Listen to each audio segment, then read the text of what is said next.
Hi techies, welcome to Tamil AI hub. Google Firebase ஸ்டுடியோன்னு ஒரு full stack AI work ஸ்பேஸை launch செஞ்சுருக்காங்க. இது ஒரு ஏஐ கோட் எடிட்டர். இந்த வீடியோவில் கூகுளோட ஃபைபேஸ் ஸ்டுடியோ பற்றி பார்க்க போகிறோம். அப்புறம் இந்த ஃபைபேஸ் ஸ்டுடியோவில் சாஃப்ட்வேர் டெவலப்மெண்ட் சைக்கிள் ஏஐ மூலயமா எப்படி பண்ணுறதுன்னு ஒரு ஆப் கிரியேட் பண்ணி பார்க்க போகிறோம். கூகுள் அவங்களோட ப்ராஜெக்ட் ஐடிஎக்ஸையும் ஃபயர்பேஸ்னு அவங்களோட பேக்அண்ட் சர்வீஸ் ப்ரொவைட் பண்ணுற ஒரு அப்ளிகேஷனையும் அப்புறம் ஜெமினி 2.0 ப்ரோ ஏஐ மாடலை கம்பைன் பண்ணி ஃபைபேஸ் ஸ்டுடியோன்னு ஒரு புது ஏஐ ஒர்க் ஸ்பேஸை உருவாக்கியிருக்காங்க. இந்த கோட் எடிட்டரை பயன்படுத்த எந்த ஒரு இன்ஸ்டாலேஷனும் பண்ண தேவையில்லை. உங்கள் சிஸ்டமில் இருக்கிற ஒரு வெப் ப்ரௌசரே போதுமானது. இந்த ஃபைபேஸ் ஸ்டுடியோவில் ஃபுல் ஸ்டாக் அப்ளிகேஷனை நீங்கள் டெவலப் பண்ணலாம். அப்புறம் இதில் நிறைய ஃப்ரேம் ஒர்க்ஸும் சப்போர்ட் பண்ணுது. அப்புறம் க்ளவுட் பேஸ் அப்ளிகேஷன்ஸும் ஏஜென்ட் டெவலப்மெண்ட்டுக்கும் அப்புறம் எல்லா விதமான back and front and mobile அப்ளிகேஷனும் டெவலப் பண்ணுறதுக்கு ஃபயர்பேஸ் ஸ்டுடியோ பயன்படுத்தலாம். அப்புறம் இதில் முக்கியமானது என்னென்னா இதுலேயே எமுலேட்டர்ஸும் அப்புறம் டெஸ்டிங் பண்ணுற ஃப்ரேம் ஒர்க்ஸும் இருக்குது. இதில் உங்களோட கிட்ஹப் ரெபாசிட்டரியும் இன்க்ளூட் பண்ணிக்கலாம். ஒரு இண்டிவிஜுவல் யூசருக்கு 3 ஒர்க் ஸ்பேஸ் ஃப்ரீ தான். அப்புறம் கூகுள் டெவலப்பர் மெம்பர்ஸ்க்கு 30 ஒர்க் ஸ்பேஸ் வரைக்கும் ஃப்ரீ தான். ஸோ இப்போ கெட் ஸ்டார்டட் பட்டனை கிளிக் பண்ணி பார்க்கலாம். முன்னாடி ப்ராஜெக்ட் ஐடிஎக்ஸில் நீங்கள் ஒர்க் பண்ண நினைக்கிற ஸ்டாக்கை சூஸ் பண்ணுறதுக்கு அப்புறம் தான் ஏஐ ஆப்ஷன் இருக்கும். ஆனால் இப்போ ஏஐ ஃபியூச்சர் மேலேயே அதிகமாக ஃபோக்கஸ் பண்ணியிருக்காங்க. இப்பயும் நீங்கள் உங்களுக்கு தேவையான ஸ்டாக்கை சூஸ் பண்ணி அப்ளிகேஷன்ஸை டெவலப் பண்ணலாம். அதே மாதிரி டைரெக்டாக அப்ளிகேஷன்ஸ் க்ரியேட் பண்ண ப்ராம்ப்டும் பண்ணலாம். இப்போ ஒரு டெமோ பார்ப்போம். நான் எந்த ஸ்டாக்கையும் சூஸ் பண்ணாமல் டைரெக்டாக இந்த ப்ராம்ப்ட் வழியாகவே அப்ளிகேஷன்ஸை க்ரியேட் பண்ண சொல்லலாம். ஒரு fully functional shopping list reminder ஆப்பை க்ரியேட் பண்ண சொல்லலாம்.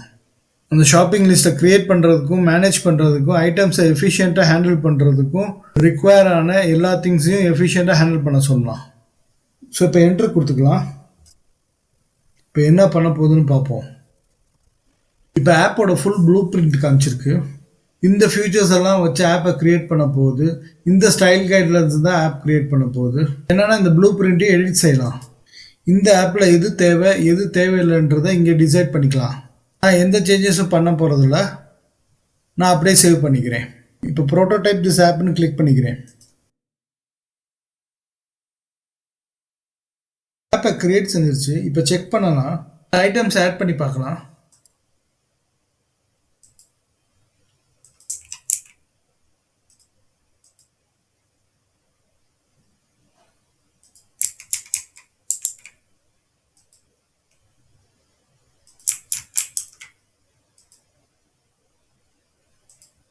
மூணு ஐட்டம்ஸ் ஆட் ஆகிருக்கு.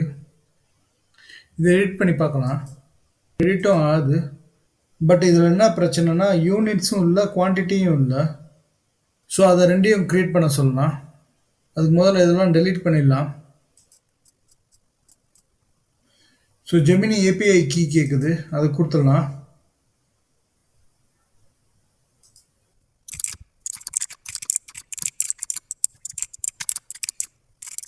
ஸோ யூனிட் செலக்டாரும் குவான்டிட்டியும் ஆட் பண்ண சொல்லியிருக்கேன்.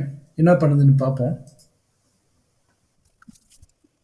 ஸோ க்ரியேட் பண்ணிடுச்சுன்னு நினைக்கிறேன். கிளிக் பண்ணி பார்ப்போம்.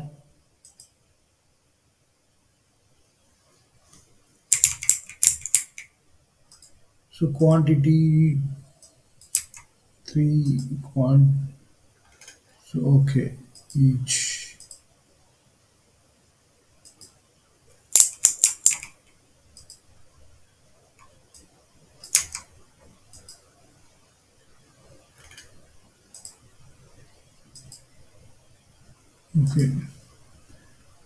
ஓகே ஒரு பேசிக்காக க்ரியேட் பண்ணியிருக்கு. ஓகே தான். இங்கே ஸ்விட்ச் டு கோட் இருக்குது. உங்களுக்கு தேவைன்னா இங்கேருந்து கோட் பார்த்துக்கலாம். இப்படியும் ப்ரோட்டோடைப்புக்கு ஸ்விட்ச் ஆகிக்கலாம். ஓவராலாக பார்த்தா அப்ளிகேஷன்ஸ் டெவலப் பண்ணுறதுக்கு நல்லா தான் இருக்குது. நீங்களும் ட்ரை பண்ணி பாருங்கள். ஒரு பேசிக் அப்ளிகேஷன் க்ரியேட் பண்ணுறதுக்கு ஒரு நல்ல கோட் எடிட்டர் தான். இந்த மாதிரி ஏஐ பற்றி தகவலை தெரிஞ்சுக்க தமிழ் ஏஐ ஹப் சேனலை சப்ஸ்கிரைப் பண்ணிக்கோங்க. சப்போர்ட் பண்ணுங்கள்.